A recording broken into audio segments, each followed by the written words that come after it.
Oui, oui donc nous félicitons nous aussi de cette mise à disposition pour des pèlerins sur le chemin de Saint-Jacques. Ça répond à une tradition de l'accueil à laquelle nous sommes favorables, mais nous avons voulu aussi un petit peu tordre cette délibération pour partir justement de cette notion d'accueil et pas de tourisme, pour rappeler que cette tradition peut aussi répondre parfois à la nécessité. Et je voudrais que dans cette enceinte aussi, on entende dire deux mots de la question posée par le collectif La Maison, qui depuis début juin a construit une réponse au douloureux problème des mineurs isolés étrangers sans abri. Chacun dans cette assemblée a pu suivre l'événement dans les médias locaux, chacun a pu constater l'importante mobilisation des poids de vin. Et je voudrais rappeler qu'il y a un peu moins d'un an, notre groupe avait pris l'initiative d'un appel aux élus de toutes les assemblées locales, appel relayé par une pétition publique. Au conseil municipal et ici même, nous interpellions largement toutes celles et ceux qui, comme nous, pensent qu'on ne peut indéfiniment nommer les responsabilités des uns et des autres. Notre appel que nous avions nommé « Ne votons pas en touche » avait ce seul but de se sentir responsable, quelle que soit notre place, quelles que soient les conditions générales de leur accueil, des jeunes, des enfants, laissés sans protection sur notre sol, et de faire quelque chose. Alors, je ne vais pas redire ce que chacun sait, ils sont en nombre croissant, les moyens du département, ceux qui sont mis à disposition par l'État sont insuffisants. L'aide sociale à l'enfance est débordée du fait de cette insuffisance et sous cette pression peine à remplir pleinement sa mission. Conséquence de tout cela en permanence, des jeunes sont dans la rue malgré le formidable effort de solidarité que nous connaissons localement, pas simplement sur Poitiers mais dans beaucoup de vos communes, et qui permet, grâce au nombre toujours croissant d'hébergeants, grâce au travail d'associations comme Mine de Rien, de collectifs comme DNSI, grâce aux états généraux des migrations, de pallier souvent les insuffisances. Ces associations, comme les hébergeants, comme le collectif La Maison, sont de ceux qui savent qu'il faut aussi intervenir en dernier recours, quand aucune autre solution n'existe, simplement pour répondre au strict impératif de la solidarité. Donc notre appel à l'époque n'avait pas soulevé les foules, tout au plus retenu l'attention, même si relayé par quelques centaines de signatures de citoyens. Eh bien, le collectif La Maison n'a pas voté en touche, ils ont préféré ne pas attendre, ne pas frapper aux portes, qui ne s'ouvrent pas, ils ont agi. Et leur action doit nous interroger. Depuis 3 mois, une vingtaine de jeunes sans solution ne dorment plus dans la rue et reçoivent cette protection à laquelle ils ont droit. Ce collectif est porteur d'un projet, il fait fonctionner, qui doit retenir l'attention. Il n'est pas simplement une mise à l'abri. Si un enfant doit être protégé, nourri et abrité, il doit apprendre à vivre avec les autres, être éduqué, être accompagné dans la construction de son parcours. Et le projet de La Maison pense tout cela, à inventer un lieu de vie digne et utile qu'on ne peut balayer d'un revers de manche.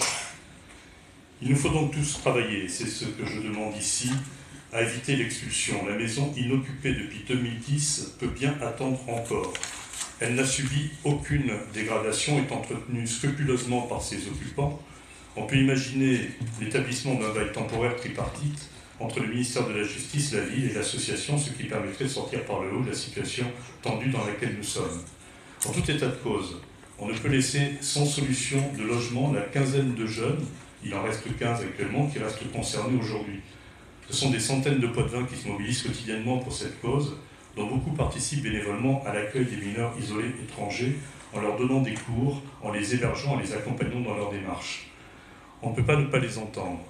Il est temps de manifester le soutien qu'on exprime par des actes, et les actes sont possibles. On pourrait parler par exemple de cet exemple d'un maire, Patrick Bessac, maire communiste de Montreuil, qui vient de prononcer la réquisition d'un bâtiment vide de l'AFPA, propriété de l'État, pour répondre à l'urgence de l'hébergement de travailleurs migrants.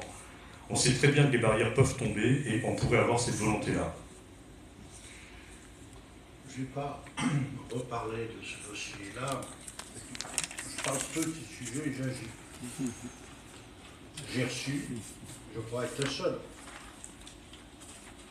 j'ai reçu une délégation hier soir Je les ai rencontrés beaucoup. de cette association avec un occupant Alphonse. de la maison. J'ai rien à rajouter par rapport à ce que j'ai dit au conseil municipal. Je ne peux pas tricher. Je suis le maire de Poitiers. C'est-à-dire que j'ai des obligations de droit. Et je dirais jamais, je serai d'accord, mais je ne peux pas le faire. Le cas de Montreuil n'a rien à voir. Strictement. N'a strictement rien à voir. Je ne vais pas rentrer dans le détail. Si moi je peux. Par cœur. Ce ce que nous faisons à Poitiers et à Grand Poitiers. Nous faisons beaucoup de choses. Et ça sera demain, pour Poitiers et pour le reste du pays, une goutte d'eau par rapport aux sujets qui sont devant nous. Je l'ai dit, le sujet de la migration va être un sujet énorme. Aujourd'hui, je pourrais dire, c'est la responsabilité de l'État, ce qui est vrai, total, et la responsabilité du Conseil départemental pour les mineurs isolés. Et pas, vous ne m'avez pas entendu utiliser cet argument.